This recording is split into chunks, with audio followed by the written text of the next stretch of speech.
So last weekend, my eco-conscious friend Jess decided to throw herself a zero-waste birthday party.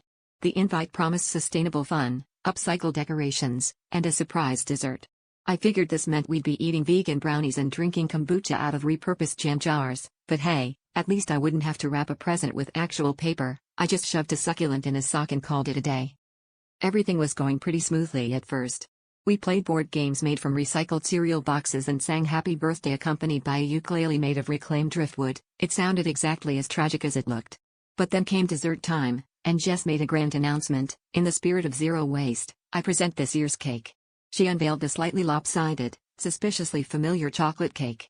I realized, with dawning horror, that it looked exactly like the one we'd had at her last birthday.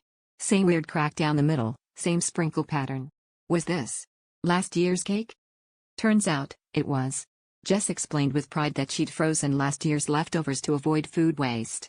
But apparently, the freezer had done more mummifying than preserving, because the cake was about as yielding as a manhole cover.